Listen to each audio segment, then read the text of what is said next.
Good afternoon and welcome everyone to our January IS update. Just give everyone a couple of minutes to connect into the conference, and then we'll get into the proceedings.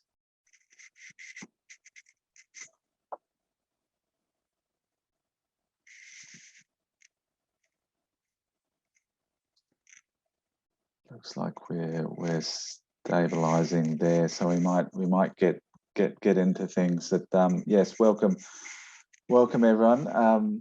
Happy New Year to all. I hope you all had a very relaxing break. It was a challenging break for many.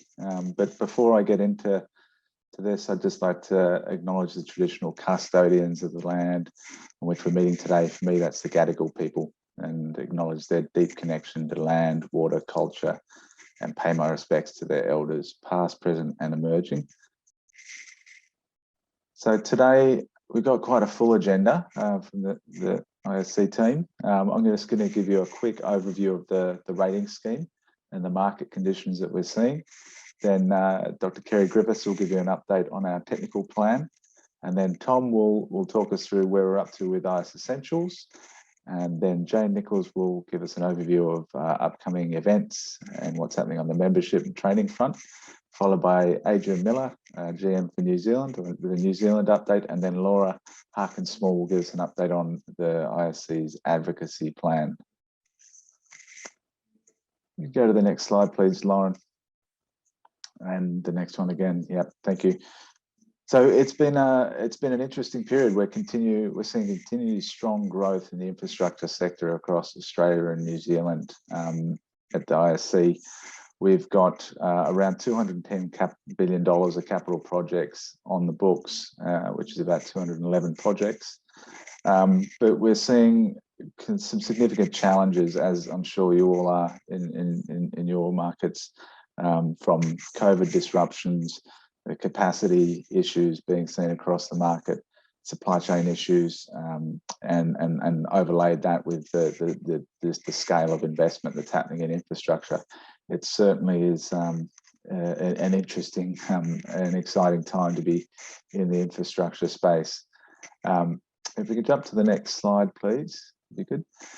But as I mentioned, we're seeing continued growth here at the ISC and some really exciting projects coming onto the book since we last caught up.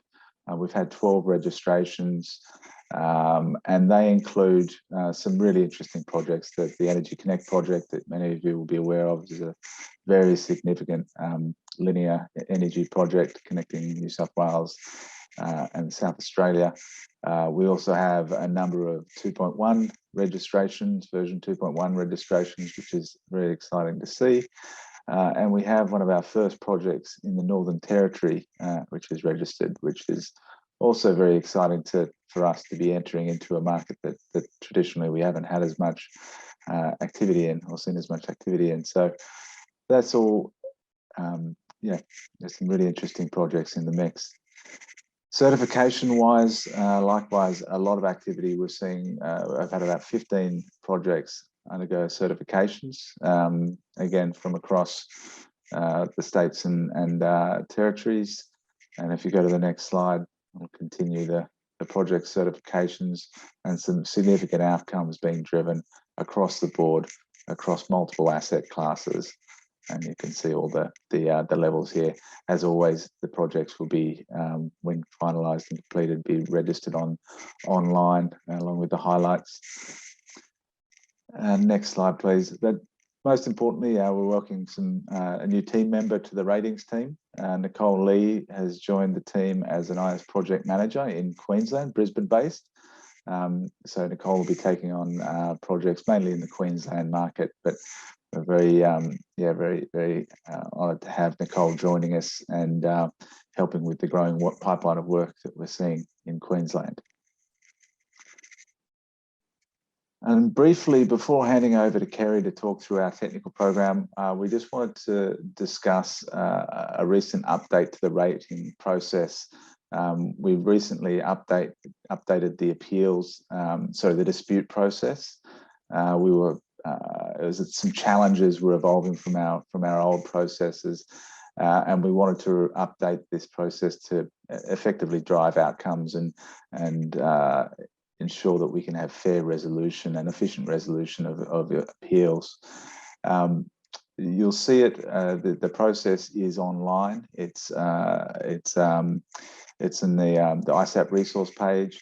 Fundamentally, there's still two steps to the process. There's still the informal and then the formal process. The formal being a panel of 3 verifiers, but there's been significant change in the informal process and the steps that we'll go to. And you can see in that process, we've pretty clearly, hopefully, articulated the steps and the turnaround times from our end, as well as there's been some changes to the pricing around this this process.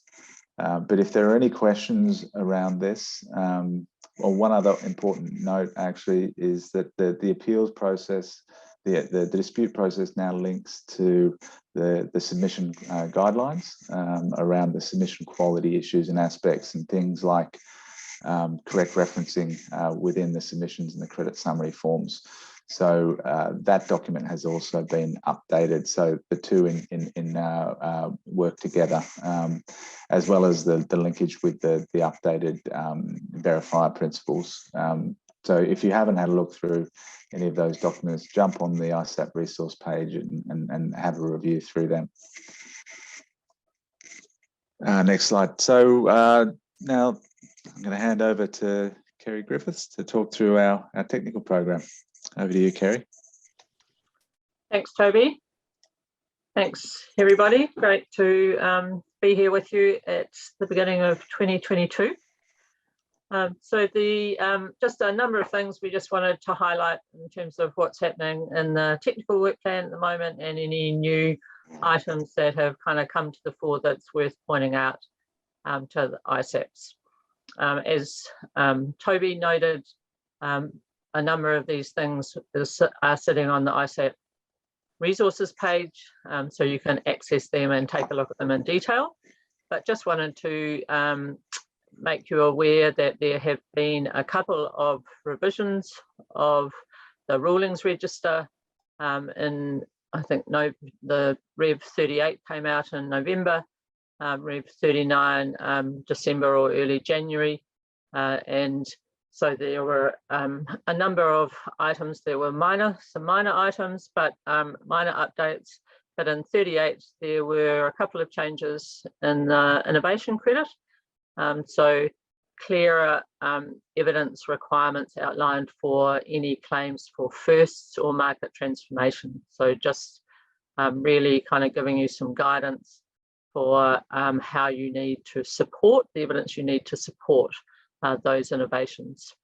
And then also you'll note that we have published a new innovation appendix for version 1.2, and particularly focused there on swapping of credits and categories for 2.1. As Toby said earlier, we're excited to see a couple of 2.1 ratings on the books now. And so for 1.2 projects where you're looking to pilot or trial 2.1, that's clearly outlined how you go about that in the innovation appendix. There's also, we have revised and released a new Land 4 under version 1.2, and there's an innovation challenge associated with that, where if you don't have to do this, but if you are using that credit, you can provide us with feedback on that, and that is worth some innovation points. In Rev 39 of the rulings, there's a couple of corrections to 2 rulings that are outlined there, identifying those as technical clarifications rather than CIRs, which means that if they're in play and you're putting those in place on new projects, then you must follow those rulings. So just be sure to, again, check the latest rulings register on the ISAP forum for the details there. Next slide, thanks, Lauren. Workforce credits. So for we've had workforce credits in version 2.1 for some time, and I know a number of the 1.2 projects have trialed the workforce credits. We now have a version of those that are available for the IS operations rating. and that's signalled in the Innovation Challenge Appendix.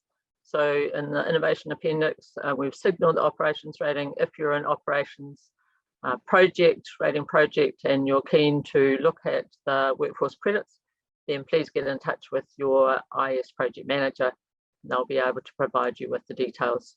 Basically, the workforce sustainability credits are aligned to IS version 2 design and as-built credits, but with some changes that make them more applicable and relatable to the operations environment.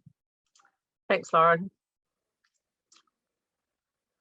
The BAU guidance, so they're similar as Toby mentioned earlier, the new dispute process outlined. We've been doing some work to identify more clearly and provide guidance on the establishment of BAU assumptions. And that is in the guidance for development of BAU assumptions document, and which is available on the ISAP resources page. It highlights a preferential order of sources to be used to be able to substantiate those BAU assumptions, and gives better guidance both for assessors and for verifiers, so that helps in a very clear way to articulate what's acceptable and what's not acceptable in those cases.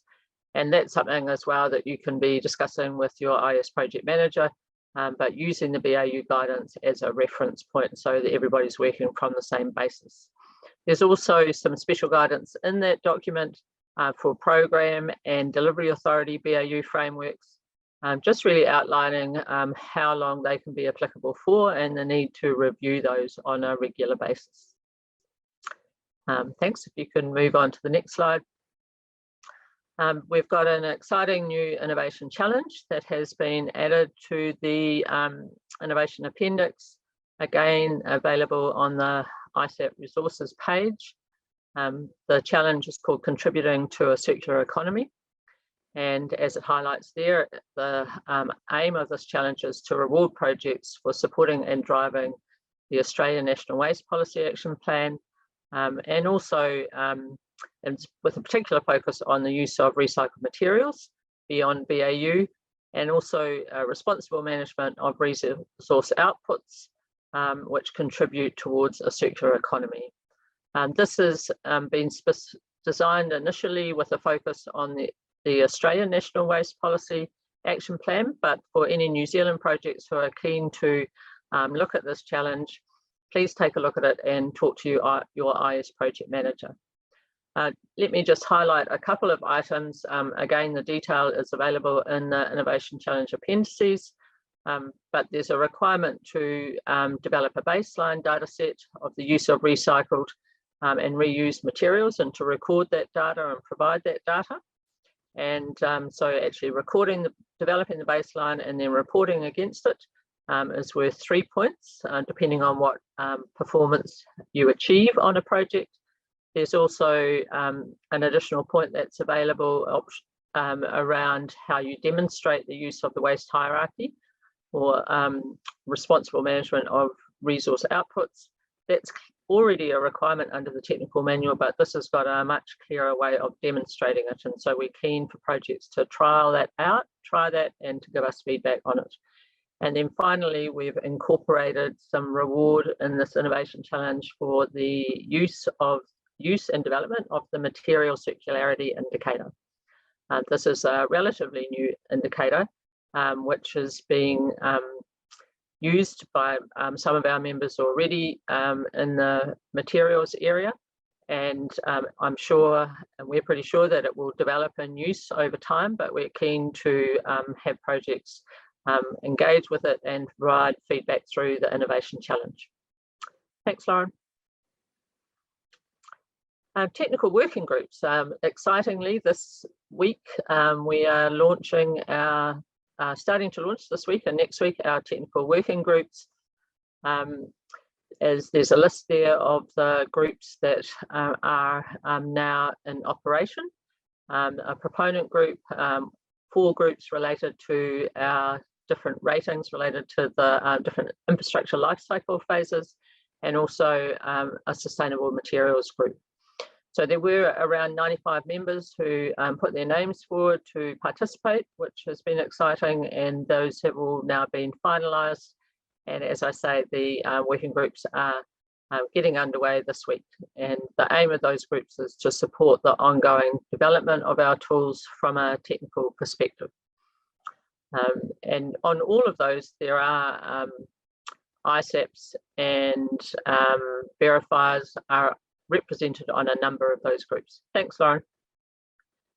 And just two final pieces, one I'm going to handle and then Tom will speak to the next one.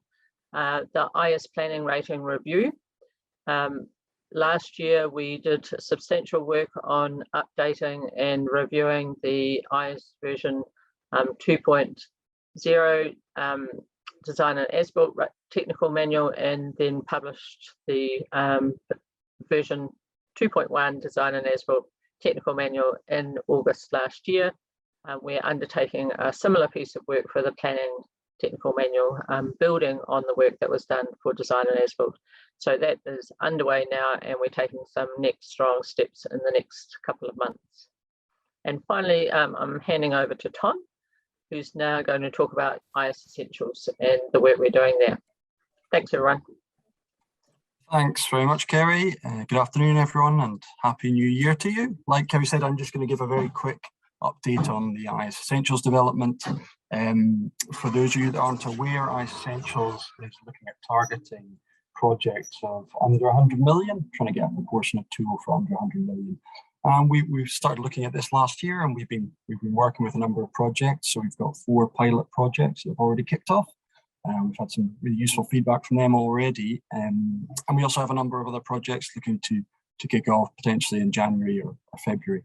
There's other additional projects which are already committed, and we're working with a number of proponents and organisations throughout Australia, the various states in Australia and New Zealand, to look at several other projects which will be coming on board, we expect in the next few months.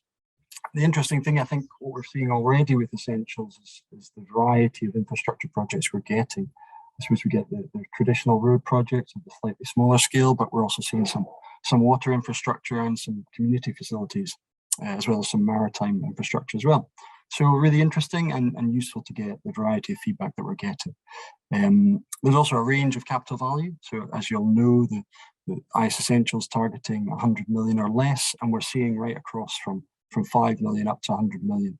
And it's really useful to test the tool on a variety of capital values.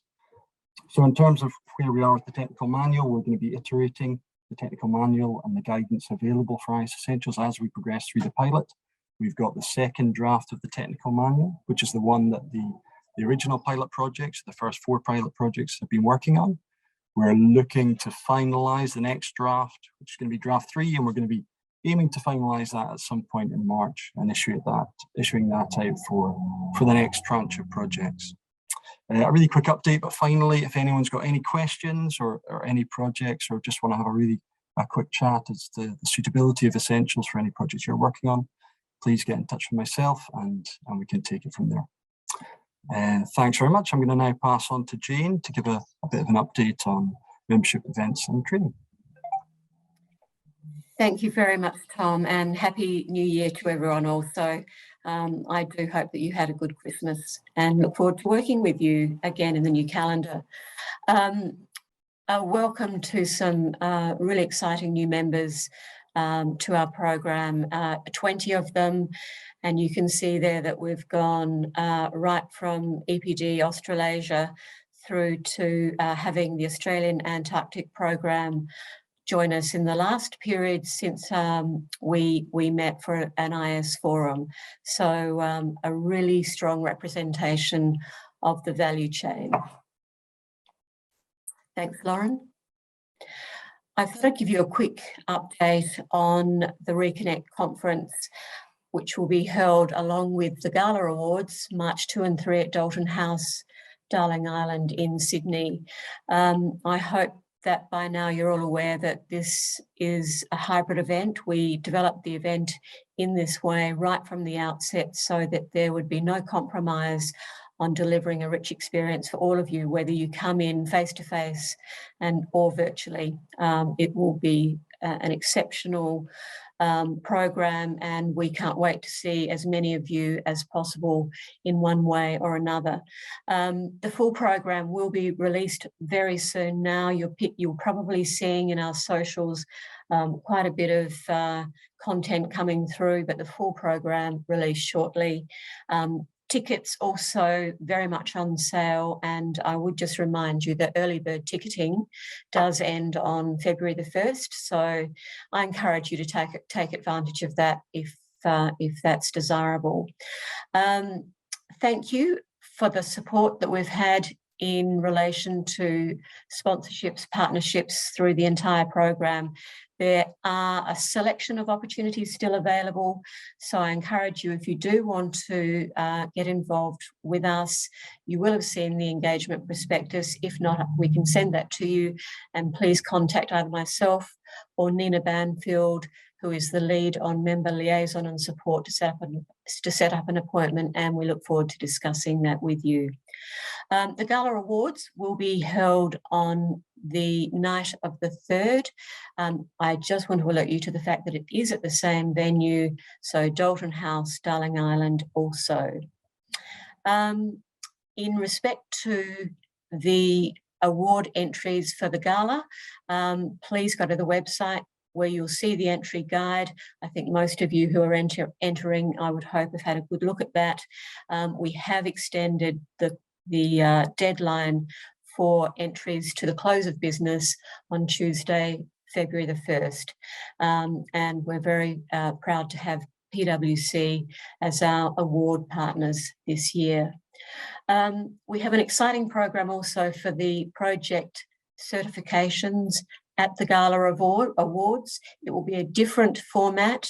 There are a very large number of certifications because we are looking at the period from January 1, 2020 through to January 31 of this year. So we'll be sending out shortly an outline of how the certification process will be executed, but it will certainly be part of the integrated Gala event. Thanks, Lauren. We are very well underway with planning for the New Zealand annual conference. We have elected to not advise or confirm date for the New Zealand conference at this time. We're just needing to wait for further government advice regarding travel conditions. So stand by for that, but be assured we're well underway with our planning and our venue. Just as a quick update, we are going to be reverting to the traditional time for us to be holding our annual conference to October again this calendar year. So we'll have our March annual conference, but in October we'll have another, so that we get back on that particular cadence. And we're delighted to tell you that that will be held in Queensland, and we'll be announcing further details on the Queensland event at our March conference. Thanks, Lauren. Preceding the March 2 and 3 main conference will be the annual ISAP Day, and that will be on Tuesday, March the 1st, so the day before. It will be in Sydney, and we'll be releasing the full details later this week. I've placed up on screen some of the key topics that we'll be looking at. This is not a final agenda, but will give you a bit of an idea of the fact that it will be a very fulsome opportunity, both virtual and face-to-face, for us to really bring our ISAP community together. We are in the process of rescheduling our regional ISAP events in the interest of just taking on board the latest COVID travel guidance, so we look forward to sharing that soon. Thank you, Lauren. On to training.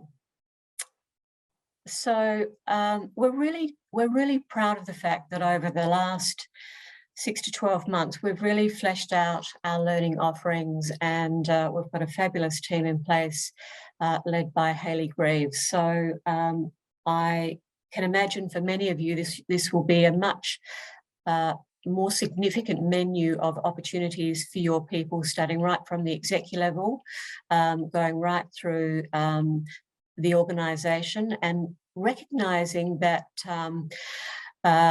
whilst our technical training is very much the mainstay of what we're doing, what we are focused on is being really a capability academy, where we're looking at all aspects of the interactions that are going on within the community and making sure that we have appropriate learning offerings to reflect the demand. In respect to the courses, it's fair to say that most of the offerings, in fact, all of the offerings apart from a new course, IS Foundations, can be delivered in person or virtually with facilitation. So there's really no reason why you can't still continue to train in the environment that we're all working in. IS Foundations is fully on demand, so at your own pace, in your own locations, is perfectly tenable for that particular course. We have updated both sustainable procurement and also IS for operations, and you'll see that we've added to our menu with IS Foundations, as I've already mentioned, and we have a new course starting in April, which is leading culture change, into May with materials calculator and IS for suppliers, and in June we'll be leading a course entitled IS Essentials Engage. Can I just remind you all that with all of these courses, we are very able to customise them to the extent that would be valuable to you. What we want to make sure that is any of the attendees leave the course ready to get going and feel that what they've learned is directly applicable in the context of their role. So very happy to talk to you about that at any point in time. Thank you, Lauren. We also have developed a new pathway for ISAP accreditation that we think that you'll find is a real extension of what we've done previously. We've tried to make it richer, and it certainly recognises the need for both technical skills and business capabilities, so that it can really effectively be applied in real-world scenarios. The other thing that we've endeavoured to do is to provide a number of resources for those going through training, just to back you up and support you really through time. Important to say that the ISAP accreditation can be either in the context of ISV 1.2 or 2.1 designers and as built, or alternatively, you can in fact be accredited in both. That does require an extended piece of training to be able to do that, but it does mean that you've got your full accreditation across both of those schemes. As you can see on the screen in front of you, IS Foundations is really just to set the pace in terms of what is infrastructure sustainability all about, looking at the rating schemes themselves and the key components of a rating. And then we move into skills development, which is a total of 8 hours to 4-hour stints, including setting up for success, mandatory processes, verification and evidence, and then there are 2 micro supplementary learning bites on a credit summary, and the second one on scorecards. And then you move into either or both accreditation in the schemes. Firstly, a credit deep dive in each instance, and then the accreditation exam. And we'd like you just to keep in mind that with all ISAP accreditations, there is an annual renewal process. We've also changed that to some extent, and that will commence from April 2022. Thanks, Lauren. So I might skip over this. I've mentioned it already, just that you can do 1.2, 2.1 or both. What I would say to you though that will make it much easier, I hope, is that rather than working to a financial year for all ISAP accreditations, we'll now work with you depending on when you do your accreditation. Your renewal will be on the anniversary of that accreditation process, so there'll be no further messiness as far as that's concerned. Thank you. The final initiatives that we have coming up that we're really delighted about, we are going to be launching a mentoring program at our March conference. It's very clear to probably all of us that sustainability really is emerging as a professional discipline, and we want to make sure that our future leaders in this space, as they sort of emerge into the discipline, that they're really getting the support and guidance and learnings and lessons from talented others from within the sector. We will be, in fact, providing an opportunity for mentors and mentees. So please stand by for that. We will, in fact, be looking to make appointments with some of you at the conference so that we can talk about this in more depth, in a more focused way. But please register with us if you are interested to know more, so we make sure we do get you on that roster of appointments at the conference. And finally, just to keep us very much up with what's going on in the sector, we are doing a short survey which will go out this week, which will be looking at sustainability capabilities. We want to just make sure that we are incorporating in all that we do your needs. If we're missing anything, what are they? What are those items? And we want to make sure that we're right across all aspects of your consideration. So please fill that out. It just ensures that we are keeping very much on top of and ahead of the sector as it continues to grow. I'd now like to welcome Adrian Miller, our General Manager for New Zealand, and she'll share a New Zealand update with you. Thanks, Adrian. Thanks, Jane. So if we could have the next slide, please, Laura. So just a bit of a whistle-stop tour really for what's been happening here in Aotearoa. Still some COVID challenges for us. So across our membership, we've just gone into red lights here in New Zealand, the whole country, which is not a lockdown, but some constraints. Things continue on in our world though. So the first up really has to be a big congrats to Scott's Point Sustainable Sports Park on their leading design rating. And we're hoping for a celebration event at some stage when COVID levels permit us to hold one. We also joined the Construction Sector Accord Network, and we're excitingly accepted to the Carbon Neutral Government Programme supplier list being run by MFE. We've been engaging with a range of climate action and law reform processes across multiple sectors, and there are many of those, so I won't go into them, but you can see some of the discussion documents, strategy, etc. mentioned there: wastewater, law reform around resource management, infrastructure strategy, climate change. There's a range of areas where we're engaging with those processes. We also, thanks to a number of our dedicated ISAPs, participated in the Auckland Climate Festival with a successful Aspiration to Action workshop showcasing both our members and also our scheme, and showing the alignments between the rating tool and the UN SDGs and New Zealand's Living Standards Framework, and more on that to come.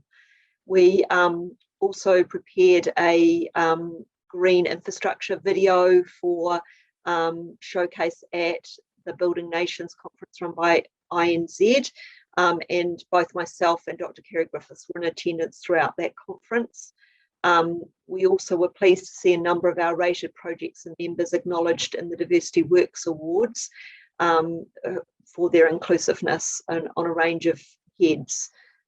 We were also pleased to be increasingly recognised as some sort of authority, in that our views were sought for various publications and on panels and discussion. So that was excellent. And we also were pleased to have our own Maori language moment, celebrating Te Ao Māori amongst our staff, and have established, and if anybody has any resources that you would like to share with me, I would really appreciate that, because we have an internal channel where we're continuing to aggregate useful resources that our team internally can upskill on. So that's probably it from me. A number of the other aspects relating to New Zealand have been covered by my colleagues. So on that note, I think I'll hand over to Lawrence Harkin-Small, who's going to update you on our advocacy efforts. Thanks, Adrian, and thank you everyone for having me here today. I'm really pleased to be joining you from Gubbi Gubbi country up in Queensland. I thought I'd kick off because I know certainly some of you would have seen parts of this new advocacy function, and others have not, so I thought I'd give a brief overview. Some of the behind the scenes work we've been doing over the last 6 months around defining our strategic direction and work program going forward. So in terms of what we're looking at doing, partnership and collaboration is the core, and what we're really looking at doing is partnering with members in industry to transform leading and expert thinking and practice into accelerated impact and change. We're really looking forward to convening various stakeholders, including our members and ISAPs as a community, to better understand emerging sustainability issues and working together to really stay focused around delivering those outcomes and telling those fantastic stories around sustainability and the benefits we deliver for people and places. We have 4 key pillars that we look to work across, which is around delivering outcomes for planet, people, prosperity and industry. And the 3 key focus areas, particularly for the next 12 months, are around net zero, inclusiveness and resilient outcomes. I'm really looking forward to the program that's rolling out to support the furthering of that agenda. Thanks, Lauren. So I thought I'd give a bit of a snapshot of some of the work program that's coming up in the next 6 months or so, and particularly with a view of opportunities about how you might be able to get involved in this program. We have been doing, there's been a lot of activity and work over the last, well, more than 12 months, but particularly last 12 months and an ongoing basis around delivering net zero. That has had a particular focus around partnering and starting to build collaborations and alignment across a range of parts of the value chain, as well as across policy, procurement and practice, and as well as planning mechanisms. And we're really excited. We first released our first position paper in collaboration with Australian Constructors Association, Consult Australia, supported by Autodesk just before Christmas, around how providing a bit of a framework around what does the delivery of net zero outcomes through our the delivery of infrastructure pipeline look like. We've also got a range of other papers that will be released in the coming months to help set up that acceleration of our collective journey around transitioning infrastructure to net zero and beyond. There are also really looking forward to the March conference, which Jane talked about before, which as well as net zero, we've got a couple of other thought leadership papers that we're looking forward to sharing with you. They will very much be focused on setting up our advocacy agenda. And I talk about it a little bit further down, as well as the establishment of our member coalitions. So going forward, we've already got a modern slavery coalition, which is a model where we have an assembly of passionate and committed members on a particular issue that are coming together to demonstrate and help lead industry accelerating knowledge and action to address a particular issue. As I mentioned, we've already got our existing Modern Slavery Coalition, which has been going for about 18 months, really looking forward to launching early this year, one around climate, and there's a number of others to come, particularly in that social and in economic space when we start to talk about resilience and inclusivity. We also, I'm sorry I was a little bit late to this meeting, but we've also got some exciting briefing notes that are being developed in partnership with the ratings team around how do we leverage and the IS rating scheme to address specific issues or policy points that you might be interested in. We've got a really exciting agenda packed out there, so look forward to sharing that with you.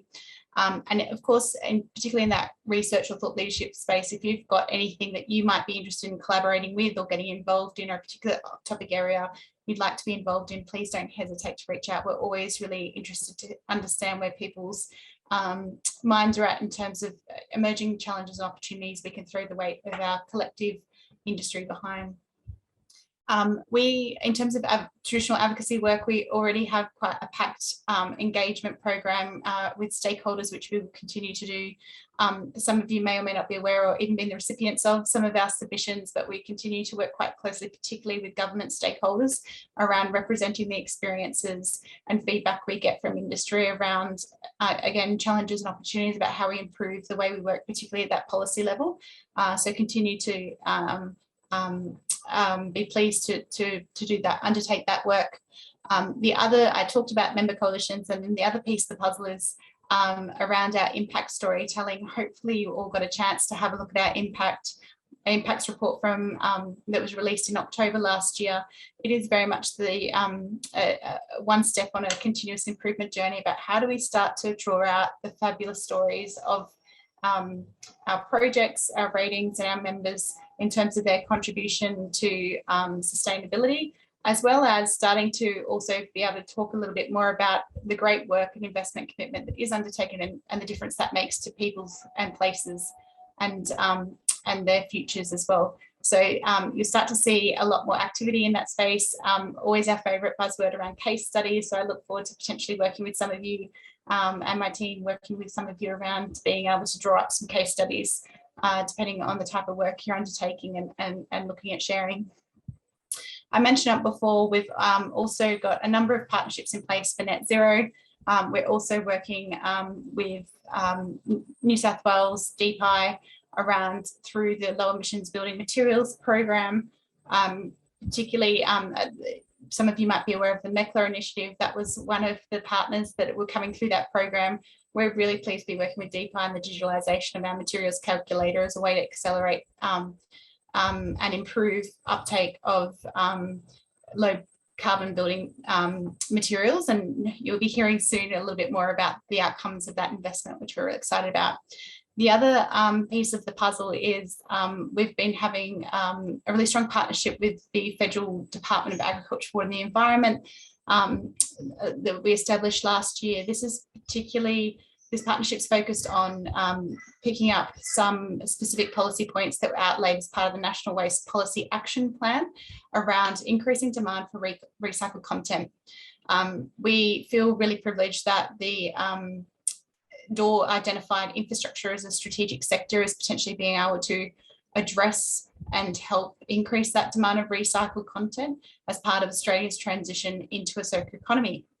So we have actually crafted an innovation challenge to get some feedback from the market at the moment around what is current BAU use of recycled content, where are the opportunities and what are the challenges around increasing uptake, and with a little bit of extra incentivization, how much might we potentially be able to increase that uptake. So we are certainly, I understand that's been published to the ISAP portal. If you're interested in that work, please don't hesitate to get in touch with your project managers, or equally happy to answer any questions as well. So I think that's probably a very quick wrap up. My contact details are there again for those that don't know me or would like to get in touch and talk a little bit more about our program and getting involved. Happy to set up a meeting anytime. Thanks, Adrian. I think I'm handing back to you for some Q&A.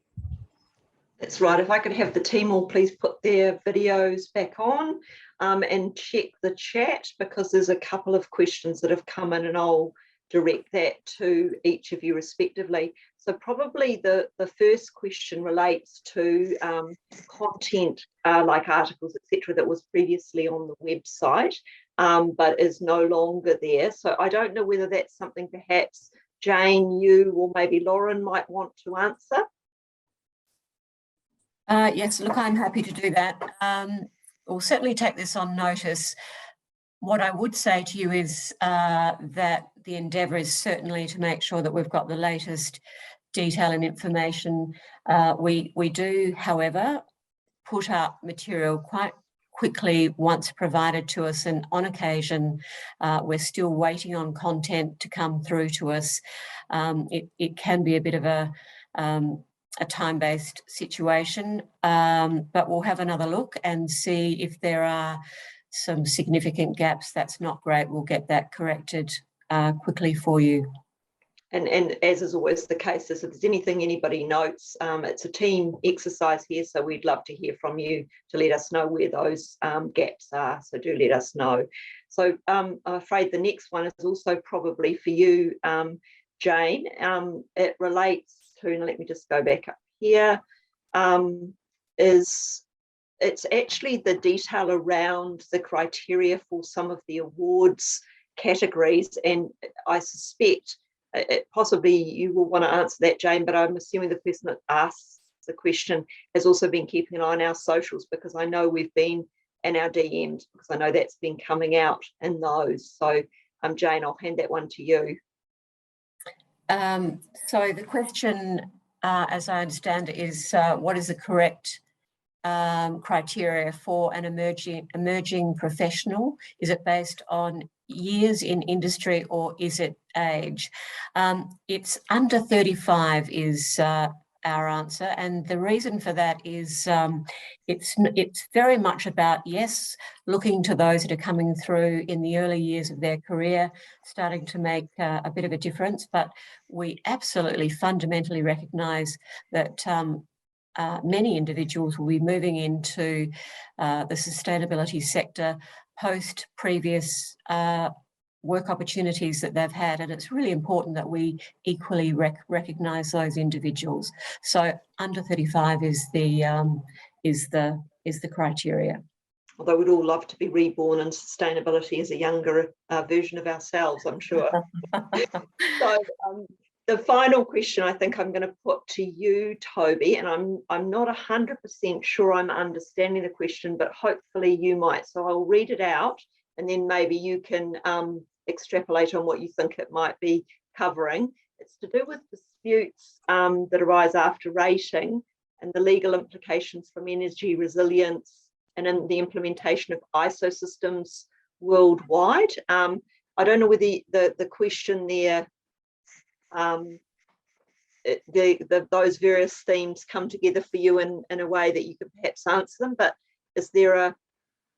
I can try, Adrian. Yeah, I think it's not 100% I understand the question, but I think it relates to the impacts of disruption from, for example, the energy market and the legal implications. Now, I guess to start with, it's, what do we do and what don't we do? We don't get involved in legal disputes. We assess performance against the benchmarks within the rating scheme, and on this front, I'd point you to version 2.1 and the climate resilience credits in that space, because that reflects the sort of best practice in this area around resilience planning for assets, and it makes you look at the future shocks and stresses and the likely implications they have on the asset performance, as well as the interdependencies and the flow-on effects that these sort of shocks and stresses may have.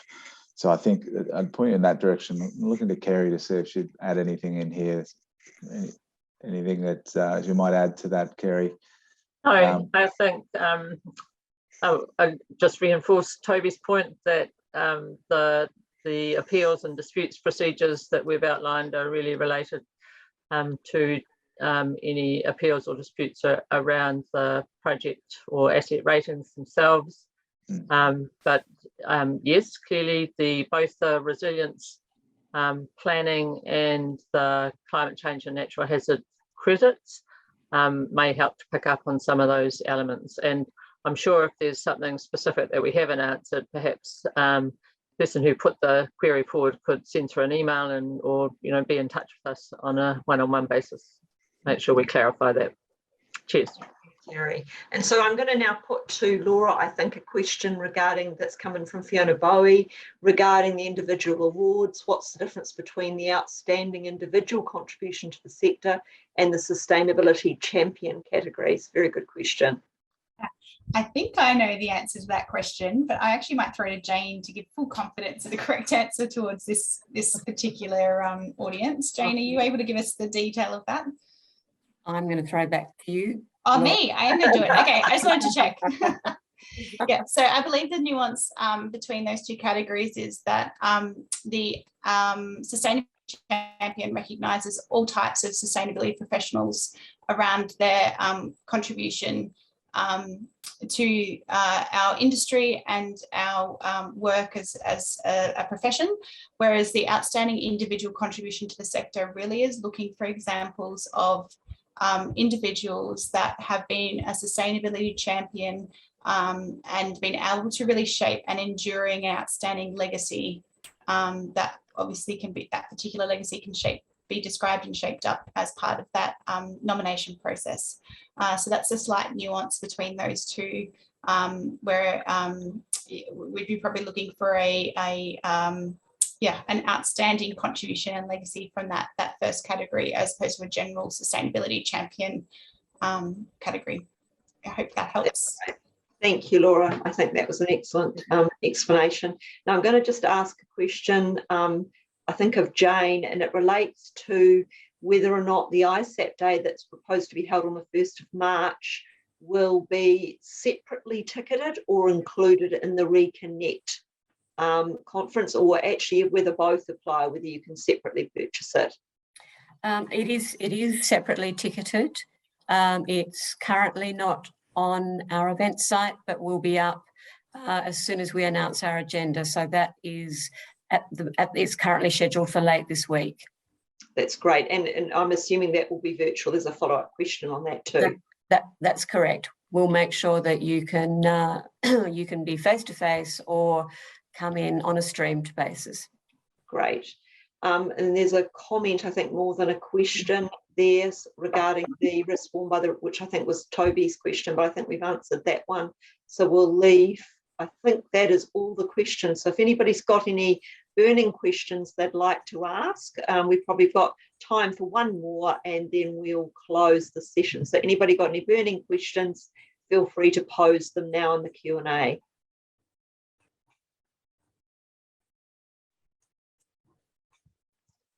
No. Looks like an auction, Adrian. It looks like we don't have any more questions coming in. So look, thank you everybody for coming along today and joining us for this IS update, and wishing you all a very happy new year. I think that we've all already said that, but let's hope the year ahead holds lots of great opportunities for us all. So thank you very much. I'll just doubly check. No more questions. Wait a minute, I've got two more questions. We've got time. What is the cutoff date for version 1.2? I think we have answered this in previous sessions. That's probably you, Toby. Yeah, there is no cutoff date for registrations. I assume that you're asking about registrations of new project. That has not been set as of yet. So there will come a time when we stop taking registrations on 1.2, but that hasn't been set yet. And when we do make that decision, we will give the market the appropriate amount of warning, and there'll be a long lead time for that. Thanks, Toby. I'd just like to add, and we'd encourage anyone looking to undertake a new rating to strongly consider the 2.1 design and as-built. Happy to talk about that. But as Toby says, we don't have a cut-off date. Great. Thank you, everybody. And I think there was a further question, but I see Sally has answered that individually. So I suggest that you all, there are a number of questions about the awards, so I suggest you have a look at your direct messages and also at our socials, because a number of the documents that there have been questions about have been shared there, and feel free to reach out to any of us in the event that you cannot locate those. So thank you again, everybody, for joining us here today. And we look forward to speaking with you soon. So thank you very much.